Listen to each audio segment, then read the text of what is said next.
Hello friends, तो कैसे हैं आप लोग। आज हम लोग इस वीडियो में सीटीएट के पेपर 2 के top 30 previous year question solve करेंगे विथ एक्सप्लेनेशन। ये क्वेश्चन 15 दिसंबर 2024 का है। तो चलिए बिना किसी देरी के वीडियो को स्टार्ट करते हैं। फर्स्ट क्वेश्चन है, उन बच्चों में अकादमिक प्रदर्शन और बौद्धिक क्षमताओं में धीरे धीरे सुधार आता है जो वंचित परिवेश को छोड़कर समृद्ध परिवेश में प्रवेश करते हैं। उपयुक्त तर्क मुख्य रूप से विकास की निम्नलिखित में से किस बहस की ओर इशारा करता है। निरंतरता बनाम अनिरंतरता, या स्थिरता बनाम वृद्धिशील, या आनुवंशिकता बनाम पर्यावरण, विभेदीकरण बनाम एकीकरण। इसका राइट आंसर है ऑप्शन नंबर 2, स्थिर बनाम वृद्धिशील। यह तर्क वृद्धिशील विकास के विचारधारा की ओर संकेत करता है। ऐसे बच्चे जो वंचित परिवेश को छोड़कर ऐसा परिवेश जहां उचित पर्यावरण या भोजन नहीं मिलता है बच्चों के विकास के लिए, उसको छोड़कर समृद्ध परिवेश में आते हैं। मतलब कि ऐसा परिवेश जहां पर उचित पर्यावरण और भोजन मिलता है विकास के लिए, तो इसमें जो है बच्चे का विकास तीव्र गति से होता है। तो इसलिए इसका राइट आंसर है स्थिर बनाम वृद्धिशील। नेक्स्ट क्वेश्चन है अभिकथन। जब हम बचपन को एक ही श्रेणी के रूप में देखते हैं तो हम लिंग, जातीय, सामाजिक वर्ग के संबंध में बच्चों के बीच सामाजिक और सांस्कृतिक अंतर खो देते हैं। कारण, बचपन एक सामाजिक संकल्पना है। कथन और कारण के क्वेश्चन को सॉल्व करने का सबसे बेस्ट तरीका है, सबसे पहले हम लोग ये जानते हैं कि अभिकथन और कारण सही है। अगर अभिकथन और कारण दोनों सही है तो फिर अगर अभिकथन और कारण दोनों सही है और अभिकथन कारण के बीच कोई संबंध बन रहा है तो इन दोनों की व्याख्या करता है। अभिकथन कारण का व्याख्या करता है। यदि इन दोनों के बीच कोई भी संबंध नहीं बन रहा है तो अभिकथन कारण का व्याख्या नहीं करता है। अभिकथन बिल्कुल सही है। जब हम बचपन को एक ही श्रेणी के रूप में देखते हैं तो हम लिंग, जातीय, सामाजिक वर्ग के संबंध में बच्चों के बीच सामाजिक और सांस्कृतिक अंतर खो देते हैं। और कारण भी बिल्कुल सही है, बचपन एक सामाजिक संकल्पना है। इन दोनों के बीच अगर कोई संबंध बन रहा है या नहीं, इसको जानने के लिए सबसे बेस्ट तरीका है कि आप अभिकथन के बाद क्योंकि लगा दें या कारण के बाद इसलिए लगा दें। जैसे कि जब हम बचपन को एक ही श्रेणी के रूप में देखते हैं तो हम लिंग, जातीय, सामाजिक वर्ग के संबंध में बच्चों के बीच सामाजिक और सांस्कृतिक अंतर खो देते हैं क्योंकि बचपन एक सामाजिक संकल्पना है। या फिर इसको आप इस तरह से जान सकते हैं, बचपन एक सामाजिक संकल्पना है। अब कारण के बाद इसलिए लगा दीजिए, इसलिए जब हम बचपन को एक ही श्रेणी के रूप में देखते हैं तो हम लिंग, जातीय, सामाजिक वर्ग के संबंध में बच्चों के बीच सामाजिक और सांस्कृतिक अंतर खो देते हैं। तो इन दोनों के बीच सही संबंध भी बन रहा है, इसलिए इसका राइट आंसर है ए और आर दोनों सही है तथा ए की आर सही व्याख्या करता है, ऑप्शन नंबर 1। नेक्स्ट क्वेश्चन है, निम्नलिखित में से कौन सा कारक जीन पियाजे द्वारा प्रस्तावित संज्ञान में परिवर्तन करने वाले कारकों में से नहीं है। ऑप्शन नंबर 1 गतिविधि, ऑप्शन नंबर 2 जैविक परिपक्वता, ऑप्शन नंबर 3 सांस्कृतिक उपकरण, ऑप्शन नंबर 4 संतुलीकरण। तो जीन पियाजे से संबंधित गतिविधि भी है और जैविक परिपक्वता भी है। सांस्कृतिक उपकरण जीन पियाजे से संबंधित नहीं है। सांस्कृतिक उपकरण जो है वाइगोत्स्की से संबंधित है। लेव वाइगोत्स्की ने सामाजिक सांस्कृतिक सिद्धांत दिया था। उसके अनुसार जो है कोई भी बच्चा जो है समाज से इंटरेक्ट करके ही कोई चीज़ को सीखता है। और कल्चरल टूल यानी सांस्कृतिक उपकरण, दुनिया का कोई भी चीज़ जो किसी सोच समझ या लर्निंग को हेल्प करे वह कल्चरल टूल है। फॉर एग्जाम्पल, ज्योग्राफी को पढ़ने के लिए मैप का इस्तेमाल करना, तो मैप का इस्तेमाल करना जो है कल्चरल टूल है।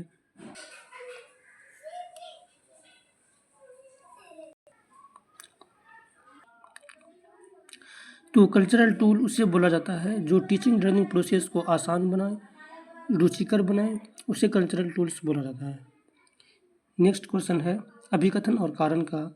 अभिकथन है, जीन पियाजे ने माना कि सीखने की प्रक्रिया पूरी तरह आनुवंशिकता पर निर्भर है। गलत है अभिकथन। सीखने की प्रक्रिया पूरी तरह आनुवंशिकता पर निर्भर नहीं है, बल्कि पर्यावरण के साथ भी इंटरेक्ट करके सीखने की प्रक्रिया में परिवर्तन हो सकता है। कारण है विकास आनुवंशिकता और पर्यावरण के बीच पारस्परिक क्रिया का परिणाम है। कारण बिल्कुल सही है। डेवलपमेंट जो है हेरिडिटी और इन्वायरमेंट के पारस्परिक क्रिया का परिणाम है, इसलिए इसको D= बोलते हैं H/E। तो कारण सही है और अभिकथन गलत है। ए गलत है और आर सही है। इसके ऑप्शंस में कुछ मिसअंडरस्टैंडिंग किया गया है।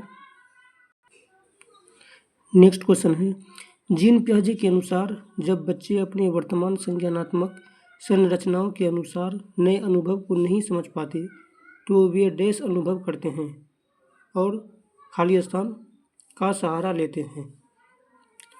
असंतुलन या अनुकूलन, असंतुलन, आंतरिकरण, असंगति, अनुकूलन, असंगति और आंतरिकरण। तो इसका राइट आंसर है ऑप्शन नंबर 1, असंतुलन या अनुकूलन। जब बच्चे अपने वर्तमान संज्ञानात्मक संरचनाओं के अनुसार नए अनुभव को नहीं समझ पाते तो वे असंतुलन अनुभव करते हैं और अनुकूलन का सहारा लेते हैं। नेक्स्ट क्वेश्चन है, जहाँ पियाजे बच्चों को डैश देखते हैं वहीं वाइगोत्स्की बच्चों को खाली स्थान देखते हैं। ऑप्शन नंबर 1, विचारों से सक्रिय हेरफेरकर्ता के रूप में सामाजिक संदर्भ में, निष्क्रियकर्ता के रूप में। ऑप्शन नंबर 2, विचारों के सक्रिय हेरफेरकर्ता के रूप में सामाजिक संदर्भ में या सक्रियकर्ता के रूप में। ऑप्शन नंबर 3, विचारों के निष्क्रिय हेरफेरकर्ता के रूप में सामाजिक संदर्भ में या सक्रियकर्ता के रूप में। ऑप्शन नंबर 4 है विचारों के निष्क्रिय हेरफेरकर्ता के रूप में सामाजिक संदर्भ में या निष्क्रियकर्ता के रूप में। तो इसका राइट आंसर है ऑप्शन नंबर 2, विचारों के सक्रिय हेरफेरकर्ता के रूप में सामाजिक संदर्भ में सक्रियकर्ता के रूप में। जीन पियाजे जो है बच्चों को विचारों के सक्रिय हेरफेरकर्ता के रूप में देखता है, जबकि वाइगोत्स्की बच्चों को सामाजिक संदर्भ में सक्रियकर्ता के रूप में देखता है। जीन पियाजे बच्चे को ज्ञान निर्माता तथा नन्हे वैज्ञानिक है जो संसार के बारे में अपने सिद्धांतों की रचना करता है।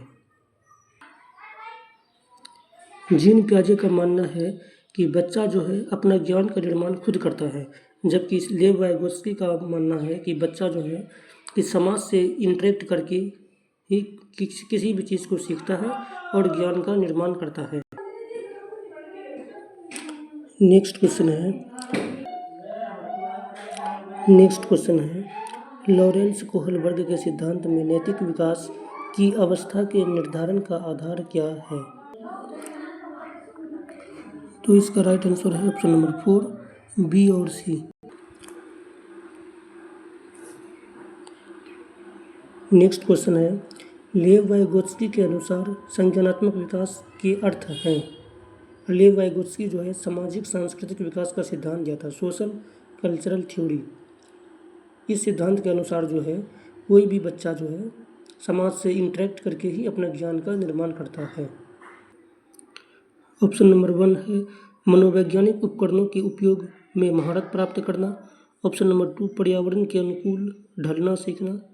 ऑप्शन नंबर 3, संज्ञानात्मक द्वंद्व पर प्रतिक्रिया को पहचान पाना। और ऑप्शन नंबर 4, योजनाओं को सुसंगत संपूर्णता में संगठित करना। लेव वाइगोत्स्की के अनुसार जो है संज्ञानात्मक विकास का अर्थ है कि मनोवैज्ञानिक उपकरणों के उपयोग में महारत प्राप्त करना। Option number 1 is right answer. 9 number का क्वेश्चन है लेव वाइगोत्स्की के अनुसार शिक्षार्थियों के समीपस्थ विकास के क्षेत्र के माध्यम से प्रगति में मदद करने में डैश की आवश्यक भूमिका है। ZPD यानी जोन ऑफ प्रोक्सिमल डेवलपमेंट, समीपस्थ विकास का क्षेत्र उसको बोला जाता है जिससे जो वास्तविक विकास रियल डेवलपमेंट के स्तर तथा संभावित विकास पोटेंशियल डेवलपमेंट के स्तर के बीच के अंतर को समीपस्थ विकास का क्षेत्र कहा जाता है। इसका मतलब है बच्चे का जो विकास है, जो रियल डेवलपमेंट है और जो विकास बच्चा करना चाहता है और उसे पोटेंशियल डेवलपमेंट कहा जाता है, इन दोनों के बीच के अंतर को ही ZPD zone of proximal development कहा जाता है और इसे MKO मोर नॉलेजेबल अदर की सहायता से किया जाता है। तो इसका फर्स्ट ऑप्शन है भौतिक वातावरण, सेकंड है अन्य अधिक जानकार, थर्ड है परिपक्वता और चौथा है सकारात्मक सुदृढ़ीकरण। तो इसका राइट आंसर है ऑप्शन नंबर 2 अन्य अधिक जानकार। MKO मोर नॉलेजेबल अदर, यदि बच्चे जो है अपना विकास करना चाहता है मतलब कि, तो उसे अपने से अधिक जानकार व्यक्ति के पास ही जाना पड़ेगा और उसे सहायता देना पड़ेगा। नेक्स्ट क्वेश्चन है हार्वर्ड गार्डनर ने प्रस्तावित किया कि बुद्धि, ऑप्शन नंबर 1, को अलग अलग प्रकार से विभाजित किया जा सकता है, केवल आनुवंशिकता से प्रभावित होती है, वातावरण कारकों से नहीं, प्रमुख रूप से याद करने और रटने के बारे में होती है, मुख्य रूप से भावनात्मक अधिगम के बारे में होती है। हार्वर्ड गार्डनर ने जो है बुद्धि को अलग अलग प्रकार से विभाजित किया था। 11 नंबर का क्वेश्चन है प्रगतिशील शिक्षा क्या है? शिक्षा के प्रति एक दृष्टिकोण जो अनुशासन और रट्टा मारने पर जोर देता है।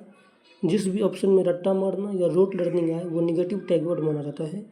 ऑप्शन नंबर 2 शिक्षा के प्रति एक दृष्टिकोण जो व्यक्तिगत शिक्षा और छात्र केंद्रित कक्षाओं पर जोर देता है। सही आंसर है इसका ऑप्शन नंबर 2 शिक्षा के प्रति दृष्टिकोण जो व्यक्तिगत शिक्षा और छात्र केंद्रित उसे बोला जाता है जो छात्र के ज़रूरतों के अनुसार शिक्षा प्रदान की जाती है।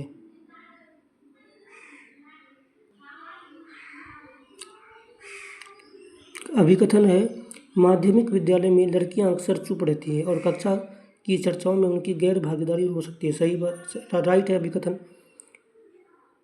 कारण अनुवांशिक बनावट को देखते हुए लड़कियां माध्यमिक विद्यालयों में चुनौतीपूर्ण पाठ्यचर्या को समझने और उसका सामना करने में सक्षम नहीं है। कारण बिल्कुल गलत है। अनुवांशिक बनावट को देखते हुए माध्यमिक विद्यालय में चुनौतीपूर्ण पाठ्यचर्या को समझने और उनका सामना करने में सक्षम नहीं, ये जेंडर बायस को दर्शाता है। तो इसका अभिकथन सही है और कारण गलत है। Option number 3 is right answer. A सही है और आर गलत है। 13 नंबर का क्वेश्चन है मूल्यांकन की प्रकृति डैश होनी चाहिए और मूल्यांकन कार्य डैश होना चाहिए। गतिशील और प्रामाणिक, वस्तुनिष्ठ और मानकीकृत, गतिशील और मानकीकृत, वस्तुनिष्ठ और प्रामाणिक। मूल्यांकन की प्रकृति गतिशील होनी चाहिए और मूल्यांकन कार्य प्रामाणिक होना चाहिए। Option number 1 is right answer. Next question है अभिकथन ऐसा उपयुक्त माना जाता है कि अधिगम के लिए आकलन करते समय मानकीकृत परीक्षणों पर निर्भर नहीं करना चाहिए। अधिगम के लिए आकलन मतलब कि फॉर्मेटिव असेसमेंट, रचनात्मक मूल्यांकन उसे बोला जाता है जो टीचिंग लर्निंग प्रोसेस के दौरान होता है। और अधिगम का आकलन मतलब समेटिव असेसमेंट, योगात्मक मूल्यांकन उसे बोला जाता है जो टीचिंग लर्निंग प्रोसेस खत्म होने के बाद किया जाता है। तो अभिकथन इसका बिल्कुल सही है। कारण निष्कर्ष संदर्भित परीक्षण में प्राप्त अंकों की तुलना एक निर्धारित प्रदर्शन मानक से की जाती है। कारण भी बिल्कुल सही है। निष्कर्ष संदर्भित परीक्षण में कंक्लूजन बेस्ड टेस्ट में अंकों की तुलना एक निर्धारित प्रदर्शन मानक से की जाती है, लेकिन इन दोनों के बीच कोई संबंध नहीं बन रहा है, इसलिए अभिकथन और कारण दोनों सही है। ए और आर दोनों सही है, लेकिन ए की आर सही व्याख्या नहीं करता है। Option number 2 is right answer. Next question है निम्नलिखित में से कौन सा एक ऐसे प्रश्न का उदाहरण है जो छात्रों में विश्लेषणात्मक कौशल को बढ़ावा देता है। एक स्तनपायी की परिभाषा क्या है? स्तनधारियों की प्रमुख लक्षणों की व्याख्या कीजिए। स्तनधारियों ने अपने को वातावरण के लिए कैसे अनुकूलित किया? तो इसका राइट आंसर है ऑप्शन नंबर 3 स्तनधारियों ने अपने को वातावरण के लिए कैसे अनुकूलित किया। विश्लेषणात्मक कौशल उसे बोला जाता है जिससे बच्चों को विश्लेषण करने की क्षमता का विकास हो और ऐसे प्रश्न जिससे एक प्रश्न के अलग अलग तरीके से उनका समाधान किया जाए। अपसारी चिंतन करने से ही बच्चों का विश्लेषण कौशल का विकास होता है। तो इसका राइट आंसर है ऑप्शन नंबर 3। नेक्स्ट क्वेश्चन है अभिकथन। एक समावेशी कक्षा विभेदित निर्देश का पालन नहीं करती है। बिल्कुल गलत है अभिकथन। समावेशी कक्षा जो है विभेदित निर्देश का पालन करती है, बल्कि बच्चों की आवश्यकता के अनुसार जो है निर्देश का पालन करती है। समावेशी कक्षा में हर प्रकार के बच्चे पाए जाते हैं और हर बच्चे की आवश्यकता अलग अलग प्रकार की होती है और उनकी आवश्यकताओं के अनुसार ही जो है उन्हें शिक्षा दिया जाता है।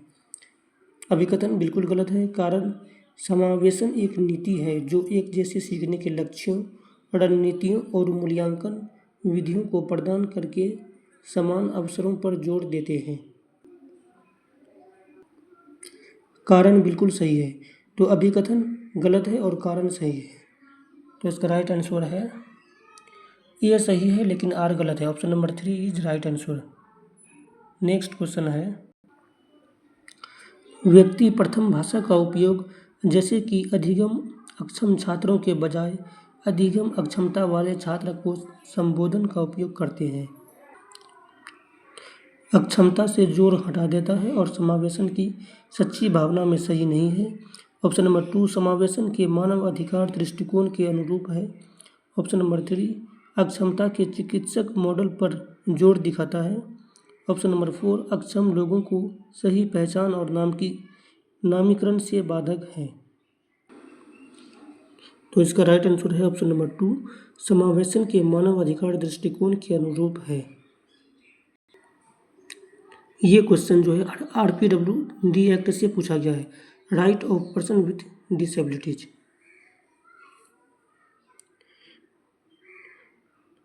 नेक्स्ट क्वेश्चन है दृष्टि बाधित बच्चों की ज़रूरतों को पूरा करने के लिए सहायक तकनीकों उपकरण में क्या शामिल है। दृष्टि बाधित बच्चे मतलब जो बच्चे देख नहीं सकते हैं, उनकी ज़रूरतों को पूरा करने के लिए कौन से तकनीक का उपयोग करना चाहिए। ऑप्शन नंबर 1 वैकल्पिक कंप्यूटर इनपुट उपकरण, बी है ब्रेल एम्बेसर और प्रदर्शक, सी वाक पहचान सॉफ्टवेयर भाषण से पाठ, डी है सांकेतिक भाषा का प्रयोग। तो इसका right answer option number 1 a b c और तीनों हो जाएगा। दृष्टि बाधित बच्चे जो बच्चे देख नहीं सकते हैं उसको कंप्यूटर के जरिए कंप्यूटर में देखा भी जा सकता है और सुना भी जा सकता है।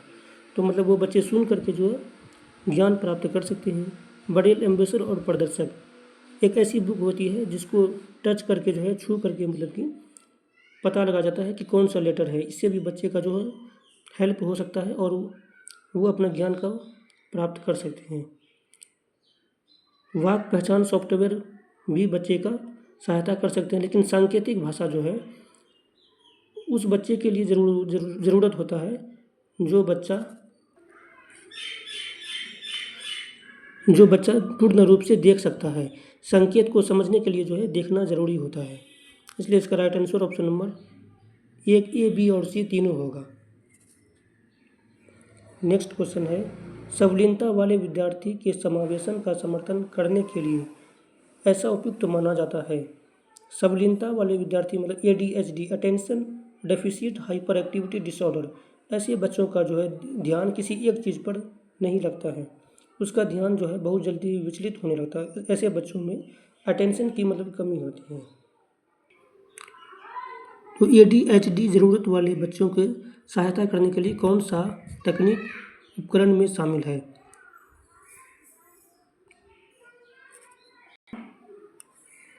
दृश्य संबंधी मदद और संकेत देने से बचना चाहिए।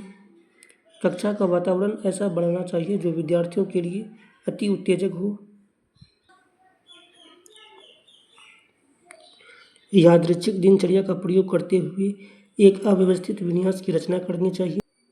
ऑप्शन नंबर 4 है ठोस शाब्दिक और सुसंगत भाषा का प्रयोग करना चाहिए। तो इसका राइट आंसर है ऑप्शन नंबर 4 ठोस शाब्दिक और सुसंगत भाषा का प्रयोग करना चाहिए। तभी जो है ADHD वाले विद्यार्थियों का समावेशन क्लास में होगा। नेक्स्ट क्वेश्चन है कक्षा में प्रतिभाशाली और रचनात्मक बच्चों की ज़रूरतों को पूरा करने के लिए क्या महत्वपूर्ण है। उन्हें सीखने की प्रक्रिया में रखें और उनकी दिलचस्पी बनाए रखें। बिल्कुल सही है। प्रतिभाशाली और रचनात्मक बच्चे को जो है सीखने की प्रक्रिया में रखना चाहिए और उनकी दिलचस्पी बनाए रखना चाहिए। उन्हें विस्तृत और स्पष्ट निर्देश प्रदर्शन करें। सुनिश्चित करें कि वे अपने साथियों की तुलना में उच्च ग्रेड प्राप्त करें। भावनात्मक आवश्यकताओं के बजाय उनकी संज्ञानात्मक आवश्यकताओं की प्रधानता दें। तो इसका राइट आंसर है ऑप्शन नंबर 4, भावनात्मक आवश्यकताओं के बजाय उनकी संज्ञानात्मक आवश्यकताओं को प्रधानता देना चाहिए।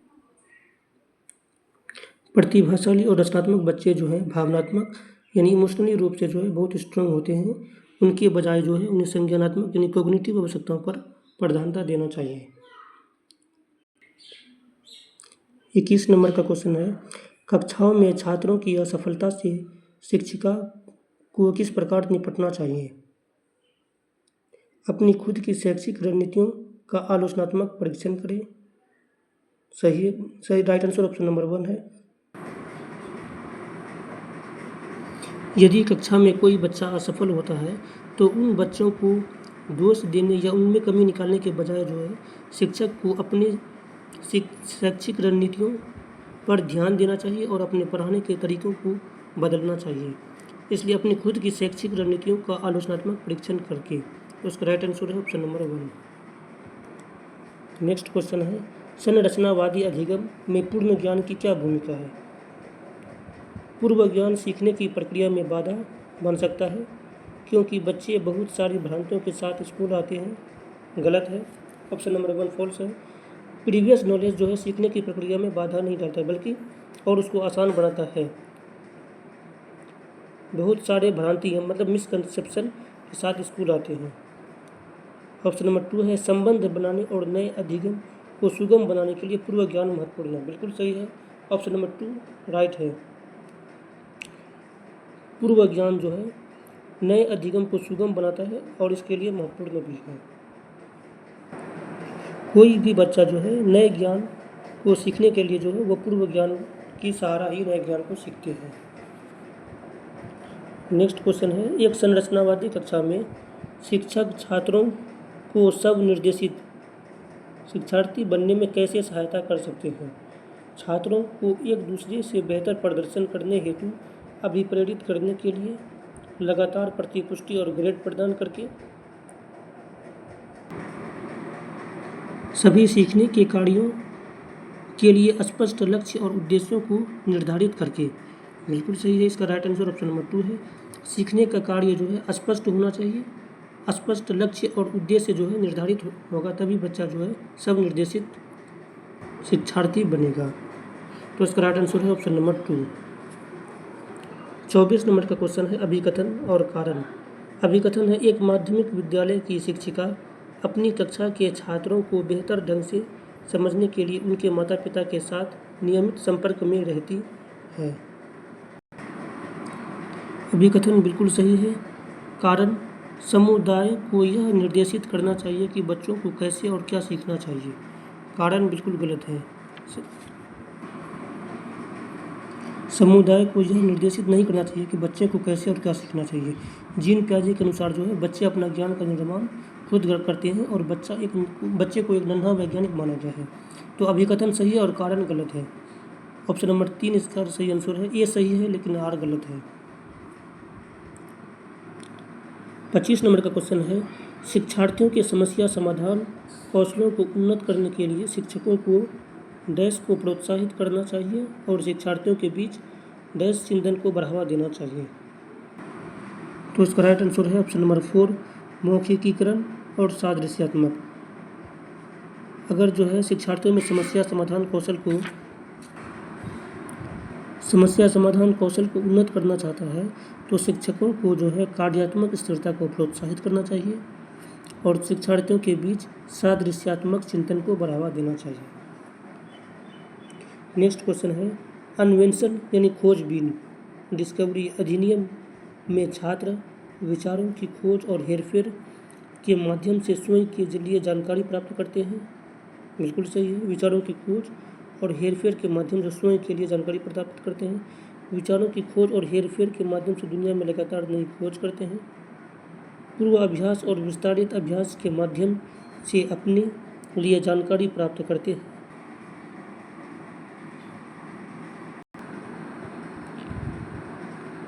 कन्वेंशन अधिनियम में छात्र जो है विचारों का खोज और हेरफेर के माध्यम से स्वयं के लिए जानकारी प्राप्त करते हैं। इसमें छात्र अपना ज्ञान का निर्माण जो खुद से करते हैं, नए नए चीज़ों को एक्सप्लोर करते हैं और खोजबीन के माध्यम से ज्ञान का प्राप्त करते हैं। तो इसका राइट आंसर है ऑप्शन नंबर 1। नेक्स्ट क्वेश्चन है 27 नंबर का क्वेश्चन है, यह महसूस करते हुए कि वह विज्ञान कक्षा में ध्यान नहीं दे रहा है और इसलिए वह संप्रत्य को समझने में असमर्थ है। संप्रत्य मतलब कोई कॉन्सेप्ट को समझने में एक टीचर जो है यह महसूस कर रहा है उसके विज्ञान कक्षा में कोई एक बच्चा जो है ध्यान नहीं दे रहा है और ध्यान नहीं देने का कारण है कि वह संप्रत्य यानी कॉन्सेप्ट को समझ नहीं पा रहा है। तो रमेश कक्षा में सबसे आगे बैठने का फैसला करता है ताकि वह ध्यान केंद्रित कर सके। रमेश सोचने की किस रणनीति का उपयोग कर रहा है?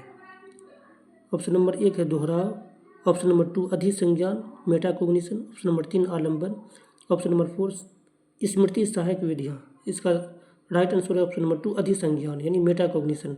अधिसंज्ञान जो है अपने सोच के बारे में,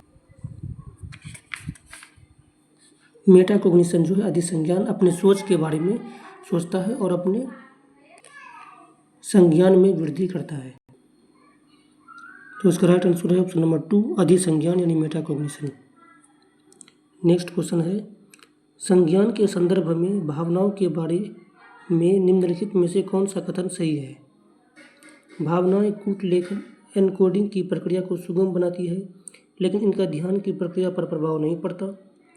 भावनाएं जानकारी की कुशलता पुनः प्राप्ति में मदद करती है, लेकिन सीखने के लिए अभिप्रेरणा को प्रभावित नहीं करती। भावनाएं संज्ञान के विभिन्न पहलुओं को नियंत्रित करती है, हालांकि इनके प्रभाव की मात्रा और दिशा बहुत से कारकों पर निर्भर करती है। अधिगम पर भावनाओं का प्रभाव हमेशा एक संयोजी होता है और जिस भी प्रकार की भावना हो उसका अधिगम पर केवल सकारात्मक प्रभाव पड़ता है। तो इसका राइट आंसर है ऑप्शन नंबर 3 भावनाएं जो है इमोशन संज्ञान के विभिन्न पहलुओं को नियंत्रित करती है। इमोशन और संज्ञान के बीच जो है पॉजिटिव संबंध होता है। यदि किसी बच्चे का इमोशन जो है पॉजिटिव है तो उसके संज्ञान में वृद्धि होती है, और यदि इमोशन में जो है किसी बच्चे का इमोशन यानी भावनाएं जो निगेटिव हो जाता है तो उसके संज्ञान यानी कॉग्निटिव भी घट जाती है। हालांकि इनके प्रभाव की मात्रा और दिशा बहुत से कारकों पर निर्भर करती है, और ये जो है इमोशन और कॉग्निशन जो है एक दूसरे को प्रभावित करता है। इसका राइट आंसर है ऑप्शन नंबर 3। नेक्स्ट क्वेश्चन है 29 नंबर का, शिक्षक छात्रों में आंतरिक प्रेरणा कैसे बढ़ा सकता है? आंतरिक प्रेरणा मतलब इंटरनल मोटिवेशन। किसी सजा को हटाने का प्रलोभन देकर, नकारात्मक पुनर्बलन देकर, इनाम और पुरस्कार देकर, सीखने का आनंद पैदा कर कर। तो इसका राइट आंसर है ऑप्शन नंबर 4 सीखने का आनंद पैदा कर कर। इंटरनल मोटिवेशन उसे बोला जाता है जिसमें किसी कार्य को करने के लिए ना ही किसी नकारात्मक पुनर्बलन की आवश्यकता होती है, ना ही किसी प्रकार का इनाम और पुरस्कार की सहायता दी जाती है। इसमें जो है बच्चे अपने आनंद के लिए और अपनी रुचि के लिए कार्य करते हैं। इसमें आंतरिक प्रेरणा से इंटरनल मोटिवेशन से कार्य करने में बच्चों को आनंद मिलता है और उसे सीखने में रुचि होता है। नेक्स्ट और लास्ट क्वेश्चन है 30 नंबर का, निम्नलिखित में से कौन सा कथन आंतरिक और बाह्य अभिप्रेरणा के बीच संबंध का सही वर्णन करता है? इंटरनल मोटिवेशन और एक्सटर्नल मोटिवेशन के बीच का सही संबंध क्या वर्णन करता है? आंतरिक अभिप्रेरणा और बाह्य अभिप्रेरणा परस्पर अनन्य है।